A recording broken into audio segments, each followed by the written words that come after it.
Breaking news: Chinese warplanes have been spotted buzzing Philippine waters, dramatically escalating tensions in the already volatile South China Sea. The world is once again reminded of the fragile peace in this strategic region as military activity surges to new heights. On October 12, 2025, Chinese H-6K bombers and J-20 stealth fighters conducted aggressive patrols near Scarborough Shoal. This was far from a routine exercise. These maneuvers were a calculated show of force, intended to send a clear message to both Manila and the international community. The skies above the disputed waters have become a stage for power projection, with each flight raising the stakes. Beijing's state media wasted no time, accusing the Philippines of importing a wolf into the sheepfold.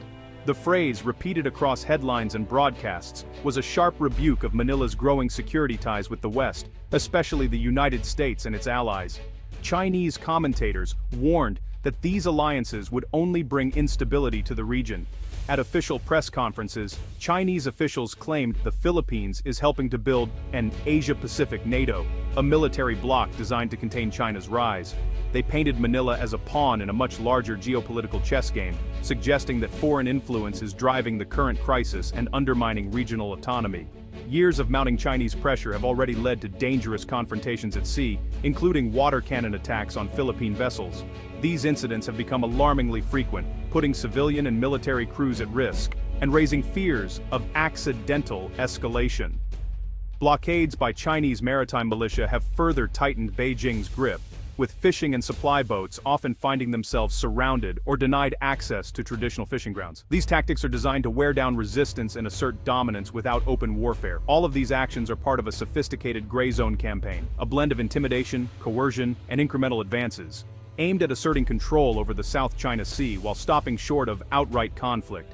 The latest bomber patrols mark a new, overt escalation, signaling that Beijing is willing to raise the stakes even further. The presence of strategic bombers in contested airspace is a bold move, one that cannot be ignored by regional actors or global powers. Around the world, governments and analysts are watching every move with growing concern. The risk of miscalculation is ever present, and a single incident could ignite a much wider conflict, drawing in major powers and destabilizing the entire Indo-Pacific. China's maneuvers challenge not just the Philippines, but the very principle of a free and open Indo-Pacific.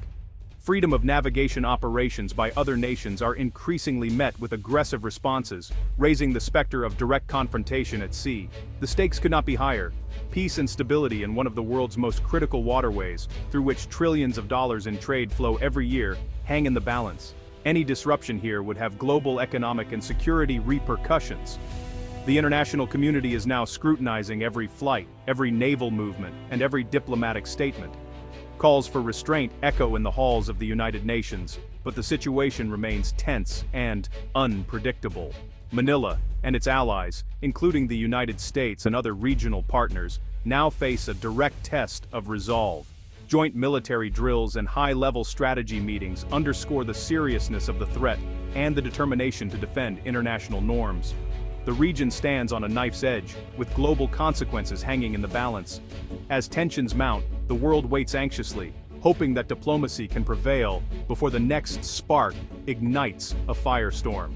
Manila responds to Beijing's provocations with measured calm and unwavering resolve, choosing dialogue over escalation. In the face of mounting tensions, the city's leadership remains composed, prioritizing peace and stability for its citizens and the broader region.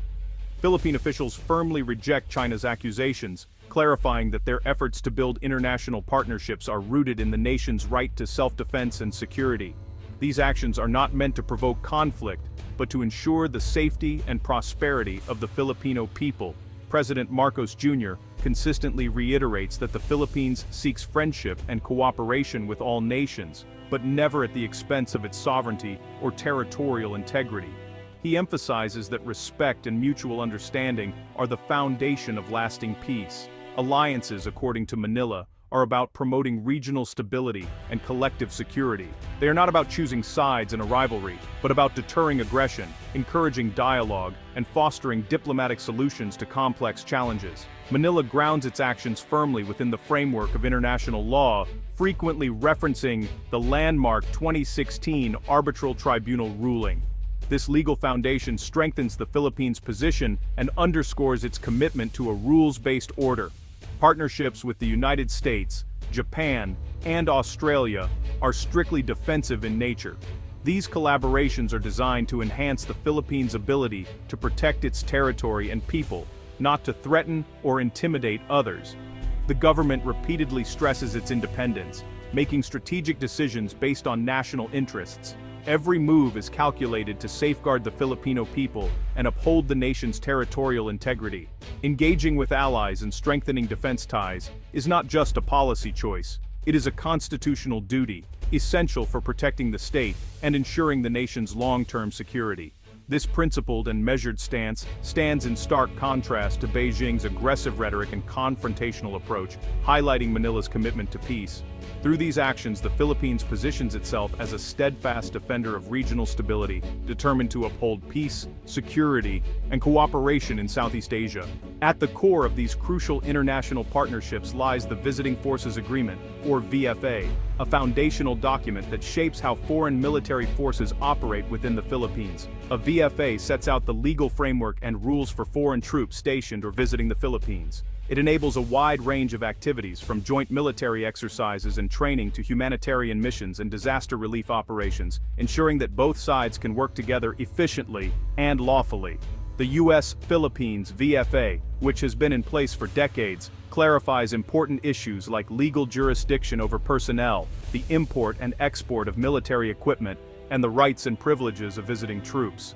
This clarity helps prevent misunderstandings and legal disputes. It's the driving force behind massive joint drills such as Balikatan, where Filipino and American forces train side by side to prepare for a range of scenarios, from responding to natural disasters like typhoons to defending against armed threats. The VFA streamlines planning and execution, allowing for seamless coordination and boosting the overall readiness and effectiveness of both militaries. Its proven success has encouraged Manila to pursue similar agreements with other nations, expanding its network of defense partnerships. While each VFA is uniquely tailored to the partner country, all share the same goal: to establish a strong legal foundation for defense cooperation and mutual support. These agreements transform diplomatic goodwill into real-world military preparedness, turning promises into action on the ground. By setting clear, mutually agreed-upon rules, the Philippines is able to deepen its security ties, enhance deterrence, and build trust with its allies.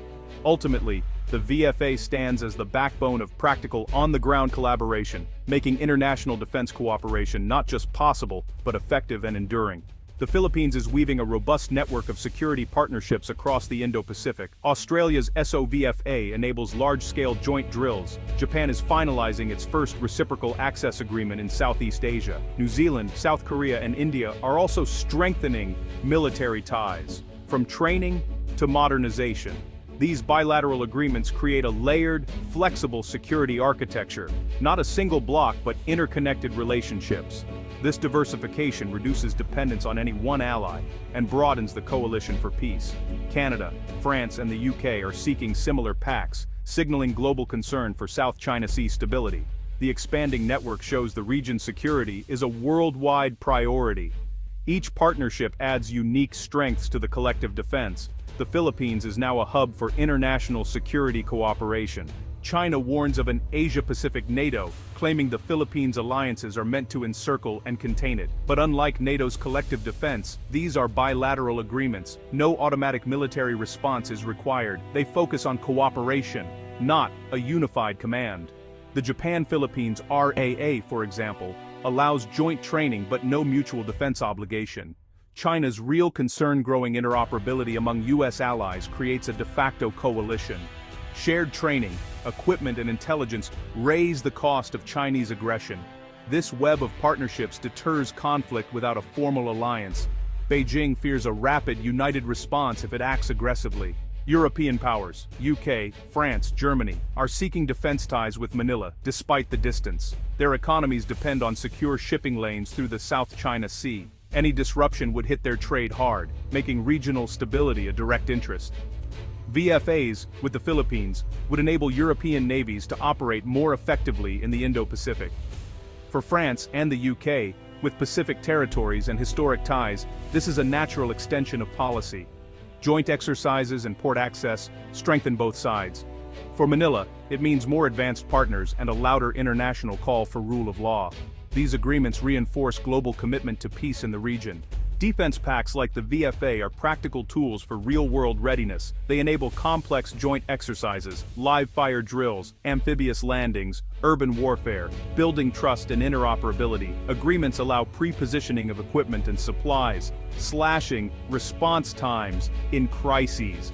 Legal frameworks ensure discipline and prevent diplomatic incidents when foreign troops are present. Streamlined logistics mean rapid deployment for emergencies or training. The Philippine military gains exposure to advanced tactics and technology.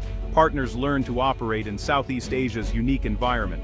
These pacts build capacity, accelerate modernization, and create a more integrated defense network. Mutual benefit is at the core. Stronger together, ready for any challenge. Alliances turn diplomatic promises into operational strength. Tensions peaked near Scarborough Shoal as China sent H-6K bombers and J-20 fighters on a menacing patrol. Chinese state media broadcast the flights, celebrating their power projection and warning Manila and its allies. The message: China can strike anywhere in the Philippines. The U.S. responded within hours, rerouting the USS Ronald Reagan Carrier Strike Group to the Philippine Sea.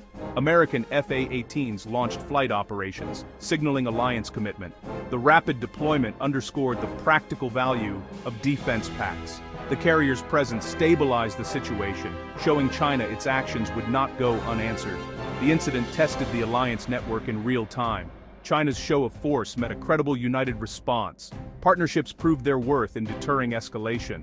The events of 2025 have transformed the Indo-Pacific's security landscape. The Philippines, once vulnerable, is now central to a dynamic web of alliances. The goal: deterrence, making aggression too costly to contemplate. Integrated deterrence combines allied military strength, intelligence sharing, and joint planning. Now, any harassment of Philippine vessels is watched by a global coalition. This vigilance reinforces the rules-based order and deters unilateral action.